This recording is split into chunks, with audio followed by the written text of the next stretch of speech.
নমস্কার বন্ধুরা, রিমাস কিচেনে সকলকে স্বাগত জানাই। আজকের আমি তোমাদের সাথে শেয়ার করব নরম তুলতুলে তালের বড়ার রেসিপি। প্লিজ বন্ধুরা পুরো ভিডিওটা দেখবেন, আর চ্যানেলে নতুন হলে সাবস্ক্রাইব করার অনুরোধ রইল। তালের বড়া বানানোর জন্য আমি এখানে একটা তালের পাল্প বার করে নিয়েছি, একটা ছোট সাইজের নারকেল কুড়ে নিয়েছি, সুজি নিয়ে নিয়েছি, এক বাটির একটু কম চিনি নিয়ে নিয়েছি, এক বাটি ময়দা নিয়ে নিয়েছি। এখানে তালের পাল্পের ওপরে আমি দিয়ে দিচ্ছি এক বাটি ময়দা, এক বাটি সুজি, এক বাটির একটু কম চিনি আর নারকেল কোড়া। এবারে সব উপকরণ একসাথে একটু মাখিয়ে নিতে হবে। একটু মাখিয়ে নেওয়ার পর একটু একটু জল দিয়ে একটা ব্যাটার তৈরি করে নিতে হবে।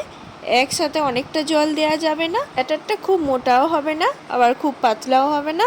অল্প অল্প জল দিয়ে ফেটে ফেটে একটা ব্যাটার তৈরি করে নিয়েছি। এইদিকে কড়াইয়ে রিফাইন তেল দিয়ে দিয়েছি। তেলটা গরম হলে ব্যাটার থেকে একটু একটু নিয়ে বড়া আকারে তেলের ওপরে ছেড়ে দেব।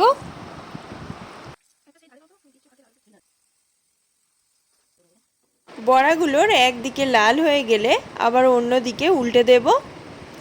এক এক করে সব বড়াগুলো উল্টে দেব। অবশ্যই গ্যাসটা মিডিয়াম ফ্লেমে রেখে বড়াগুলো ভাজতে হবে। আবারও বড়াগুলোর একদিকটা লাল হয়ে গেলে আবারও অন্য দিকে উল্টে দেব। এইভাবে উল্টে পাল্টে লাল করে বড়াগুলো ভেজে নিতে হবে। তৈরি আমাদের নরম তুলতুলে তালের বড়ার রেসিপি। প্লিজ বন্ধুরা আমার রেসিপিটা ভালো লাগলে অবশ্যই লাইক, কমেন্ট, শেয়ার, সাবস্ক্রাইব করে দেবেন। পাশে থাকা বেল আইকনটা চেপে নোটিফিকেশান অন করে দেবেন, যাতে পরবর্তী ভিডিওগুলো আপনাদের সামনে চলে আসে।